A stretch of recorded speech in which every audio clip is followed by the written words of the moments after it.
कल दिन भर चली गहमा गहमी के बावजूद अब तक ऐसा नहीं लग रहा है कि राजस्थान के सियासी संकट का कोई हल हो चुका है। हमारे संवाददाता मनीष भट्टाचार्य इस वक्त हमारे साथ सीधे जुड़ चुके हैं जयपुर से।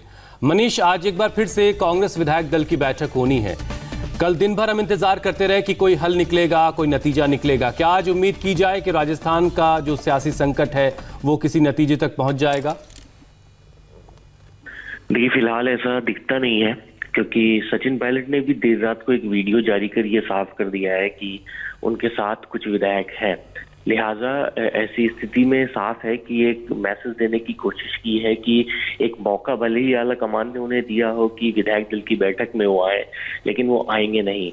कोशिश की जा रही है बार बार उनको मनाने की, और ये भी माना जा रहा है कि मुख्यमंत्री आवास से लेकर जितने भी आलाकमान के नेता हैं वो तमाम वो जो विधायक रिजॉर्ट में बैठे हुए हैं उनको अप्रोच कर रहे हैं कि किस तरीके से आज विधायक दल की बैठक में शामिल हो और ये जो विवाद खड़ा हुआ है उसका पटाक्षेप किया जाए। लेकिन ऐसा होता दिखाई नहीं दे रहा है। इंतजार किया जाएगा। सुबह 10:30 बजे विधायक दल की बैठक बुलाई गई है। मुझे लगता है एक बार फिर से 10:30 की जगह और वो समय बढ़ता जाएगा। और अभी फिलहाल सचिन पायलट की तरफ से और ना ही सचिन पायलट खेमे के किसी भी विधायक की तरफ से कोई जवाब आया है। चलिए, तो अभी तक कोई जवाब नहीं आया। और जहां पर ये सारे विधायक जिस होटल में मौजूद हैं हरियाणा के मेवात में, वहां से हमारे संवाददाता भास्कर मिश्रा इस वक्त हमारे साथ जुड़े हैं। भास्कर, ये बताइए कि तमाम विधायक जो सचिन पायलट के साथ हैं, क्या वो साथ बने रहेंगे या ऐसी कुछ उम्मीद है कि कुछ विधायक जा भी सकते हैं अशोक गहलोत के बुलावे पर?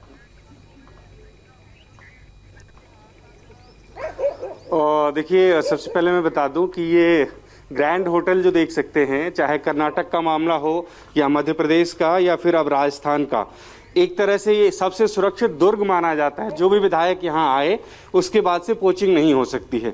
दूसरी बात ये कि सचिन पायलट के साथ जो भी विधायक हैं वो इंटैक्ट हैं। यहाँ तक कहा जा रहा है कि जो सूचना अशोक गहलोत के द्वारा बताई जा रही है वो गलत है।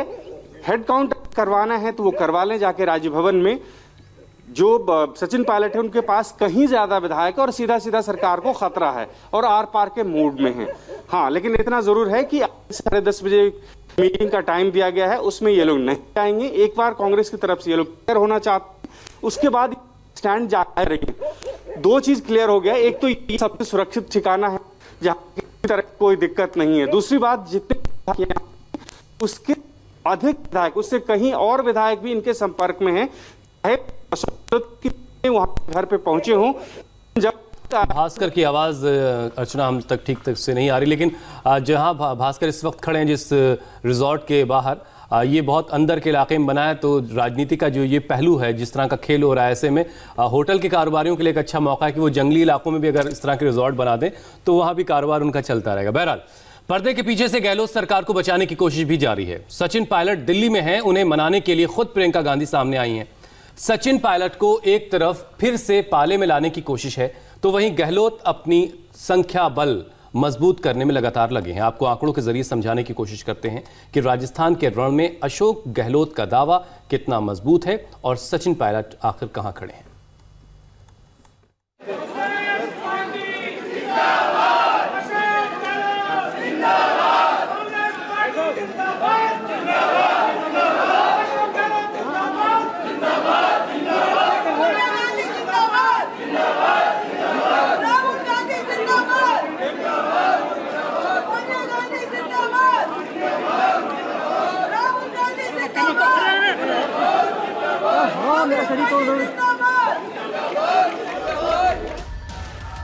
राजस्थान के ये वो कांग्रेसी विधायक हैं जिनकी निष्ठा अब भी पूरी तरह से अशोक गहलोत, राहुल गांधी और सोनिया गांधी पर बनी हुई है। इन्हीं विधायकों के पावर से गहलोत पायलट का विमान क्रैश करने का दम भर रहे हैं। सोमवार को विधायक दल की बैठक के बाद कांग्रेस विधायकों को जयपुर के होटल फेयरमाउंट में रखा गया है। मीडिया के सामने परेड कराकर गहलोत खेमे ने यह मैसेज देने की कोशिश की कि उनके यहां ऑल इज वेल है। मुख्यमंत्री आवास पर तमाम विधायक यहाँ पर बैठे हुए हैं। आप देखिए, ये वो विधायक हैं जो मुख्यमंत्री के पास आए हुए हैं। नंबर गेम में मुख्यमंत्री बार बार ये कह रहे हैं कि उनकी सरकार नहीं गिरेगी। यहाँ पर आप देखिए, बसपा और निर्दलीय विधायक सारे यहाँ पर हैं। मुख्यमंत्री अशोक गहलोत से हमने बातचीत करने की कोशिश करी तो उन्होंने कहा कि 200 विधायक हमारे साथ है, इशारा करते हुए। लेकिन सामने की रो में सारे निर्दलीय विधायक बैठे हैं, पीछे कांग्रेस के बैठे हुए हैं और उसके पीछे बसपा के विधायक बैठे हुए। 90 से ज्यादा फिलहाल ये आंकड़ा दिखाई नहीं देता, लेकिन फिर भी इनकी कोशिश है और ये दावा कर रहे हैं कि जो सारा समर्थन है वो इनको मिला हुआ है। उधर सचिन पायलट की तरफ से ये कहा गया है कि 25 विधायक उनके साथ मौजूद है, लेकिन मुख्यमंत्री आवास के अंदर एंट्री देकर कहीं ना कहीं ये मैसेज देने की कोशिश है कि नंबर उनके साथ है। जो विधायक ये कहे जा रहे थे कि उनके साथ नहीं है या नंबर गेम उनके साथ नहीं है, ये नंबर गेम पूरा उनके साथ है और यही मैसेज देने की कोशिश की है। आखिर गहलोत खेमे में उत्साह और पायलट खेमे में चुप्पी का राज क्या है, ये आप नंबर गेम से समझिए। 200 सीटों की राजस्थान विधानसभा में बहुमत के लिए 101 विधायकों के सपोर्ट की जरूरत है। गहलोत का दावा है कि उनके पास 107 एमएलएज का सपोर्ट है, लेकिन सचिन पायलट के करीबियों का दावा है कि उनके पास 25 से 30 विधायकों का समर्थन है। हालांकि कल विधायक दल की मीटिंग में कांग्रेस के 18 विधायक गैर हाजिर थे। अगर सचिन पायलट समर्थक 18 विधायक इस्तीफा दे देते हैं तो 200 मेंबर्स वाली राजस्थान असेंबली में मेंबर्स की संख्या घटकर 182 रह जाएगी। तब विधानसभा में बहुमत के लिए गहलोत को 92 विधायकों की जरूरत पड़ेगी। कांग्रेस के पास फिलहाल 120 विधायकों का समर्थन है। अगर 18 विधायक इस्तीफा दे दें तो भी कांग्रेस की संख्या 102 रहेगी, जो सिंपल मेजॉरिटी 92 से 10 ज्यादा है। यानी इस स्थिति में अशोक गहलोत को कोई खतरा नहीं होगा। राजस्थान विधानसभा की दूसरी तस्वीर ये हो सकती है कि सचिन पायलट समर्थक विधायक इस्तीफा दे दें और निर्दलीय विधायक भी अशोक गहलोत सरकार से समर्थन वापस ले लें। तब क्या होगा देखिए।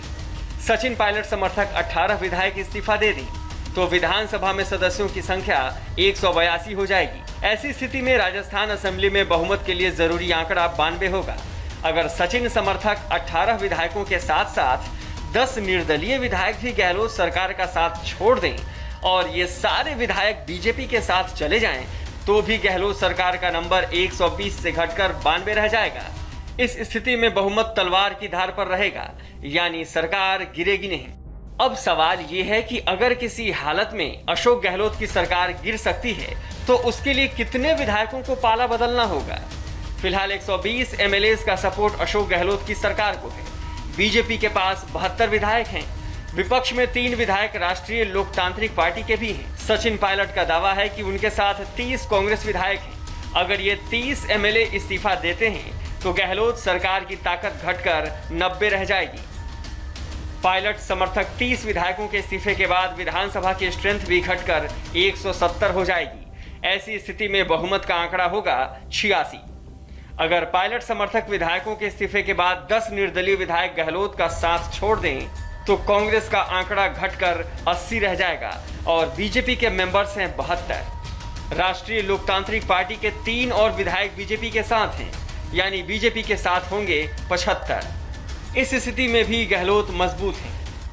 अशोक गहलोत की सरकार तभी गिर सकती है जब 10 निर्दलीय विधायक बीजेपी के साथ आ जाएं। इसकी फिलहाल संभावना नहीं है क्योंकि बीजेपी इस तरह का रिस्क नहीं लेगी। शायद इसीलिए कांग्रेस खेमा सचिन पायलट को मना भी रहा है और आंखें भी दिखा रहा है। कोई भी कारण आपके असंतोष का इतना बड़ा नहीं हो सकता कि आप उसको परिवर्तित करें सरकार गिराने के फॉर्मूले। कांग्रेस में रहते हुए आप इस प्रकार से करें जिससे कि वो कांग्रेस बिखर जाए, टूट जाए, ये कोई भी पार्टी अनुमति नहीं देती है। और यहाँ पर वो रेड फ्लैग वाली जो सीमा है उसकी मर्यादा, उसके सामने नतमस्तक होना आवश्यक। बाकी उसके अंदर आप सब कुछ कर सकते। कांग्रेस का किला पहले से ही कमजोर था। पहले कई राज्य हाथ से निकले और अब बड़े बड़े नेता पार्टी को अलविदा कहते जा रहे हैं। सचिन पायलट को मनाने की कोशिशें भी की जा रही हैं, लेकिन जानकार बताते हैं कि पायलट को मनाना अब कांग्रेस के बस की बात नहीं। आने वाले समय में अगर पायलट भी सिंधिया की राह चले तो इसमें ज्यादा हैरानी वाली बात नहीं होगी।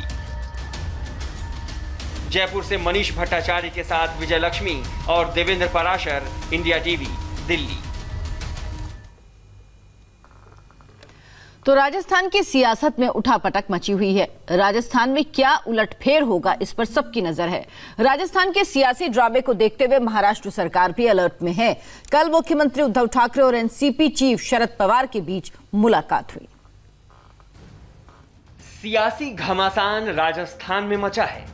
कांग्रेस को सरकार गिरने की आशंका और पार्टी टूटने का डर राजस्थान में सता रहा है, लेकिन राजस्थान के सियासी ड्रामे का खौफ महाराष्ट्र में भी दिखाई दे रहा है। एनसीपी चीफ शरद पवार ने कल जब मुख्यमंत्री उद्धव ठाकरे से मुलाकात की तो अटकलों का बाजार गर्म हो गया।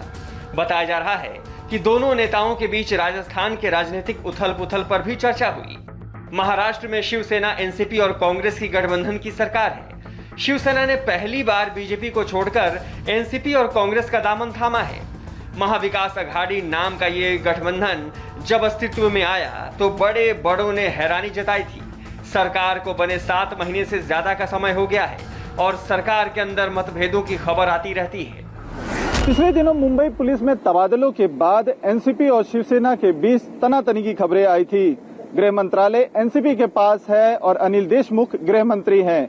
बीजेपी ने जब तनातनी की खबरों को उठाना शुरू किया तो शिवसेना के मुखपत्र सामना के जरिए ये बताने की कोशिश की गई कि महाराष्ट्र में महाविकास अघाड़ी की सरकार 5 साल चलेगी।